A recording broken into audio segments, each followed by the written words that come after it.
Ooh, I like this move. After losing Kalo Lawson and Vinny Curry for the season, the Jets decide they're not going to roll over and die. They go out and trade for an edge rusher. Welcome to New York, Shaq Lawson. Jets!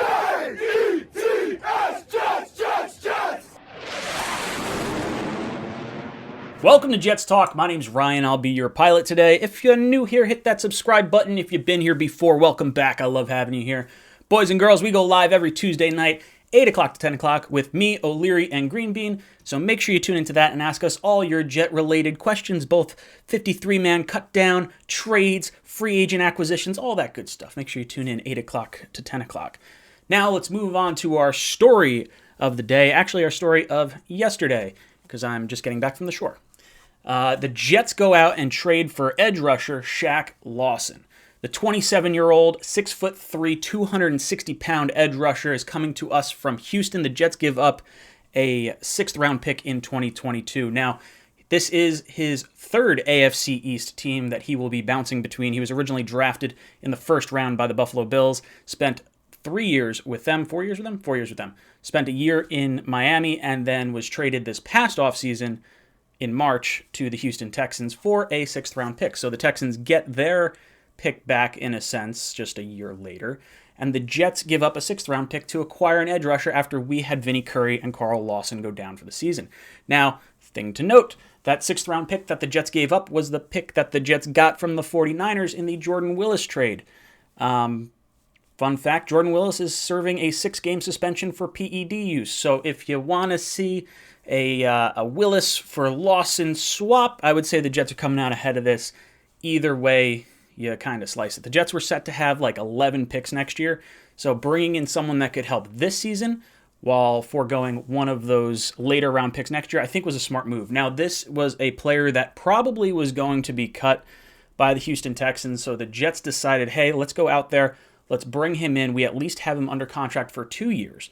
The first year being a $1.5 million deal, and the second year being a $9 million deal, but with no guaranteed money, so the Jets could actually cut him if they decided they did not like the production they got out of him.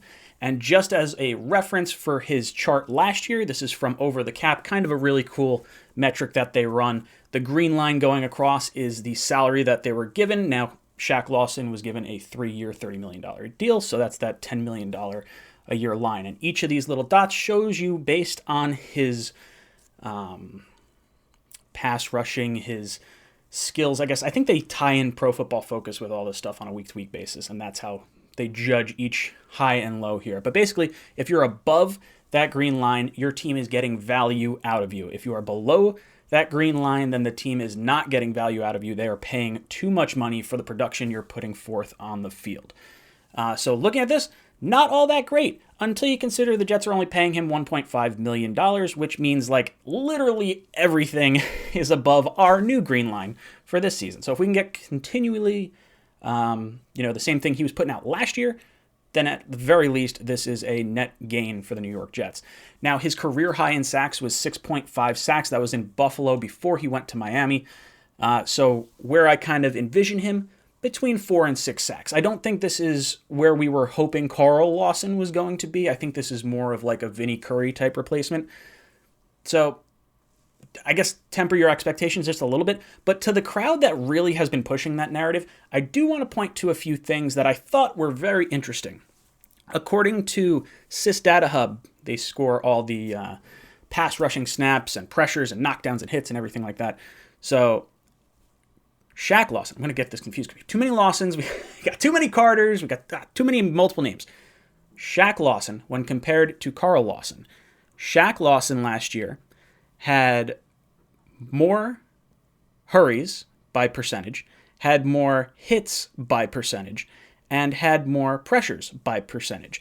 And in terms of sack percentage, he was 0.1 away from Kalo Lawson. So if this guy sees more reps in this defense, I don't think there's any reason why Jet fans can't get excited and be looking forward to a legitimate pass rush. And then going into next year, if he does play out, then all of a sudden you have Kalo Lawson and Shaq Lawson on either end. I really think the Jets are probably going to draft an edge rusher in the first round, at the latest probably the second round. Now, I don't want this to be the final move that the Jets make in terms of their edge presence for the opening day game. I would like them to go out and then go after like an Olivier Vernon or someone that could be cut from another team. Vernon, obviously a free agent, so he wouldn't have to compete with anyone as far as like waiver wire claims or trading or things of that nature.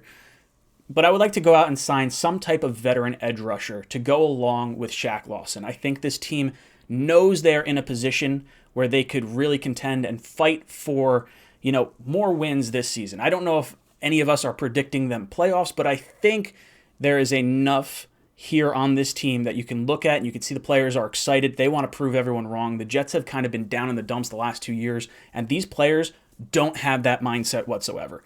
I'm looking forward to seeing what Shaq Lawson can bring in this solid defense. I think he gets the most out of his players. I mean, look what he did in San Francisco last year after losing Bosa and the decimated defense that they had last year. So, guys, I'm excited for this move.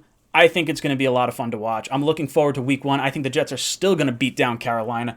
Make sure you let me know all your thoughts in the comments down below. And as always, go Jets.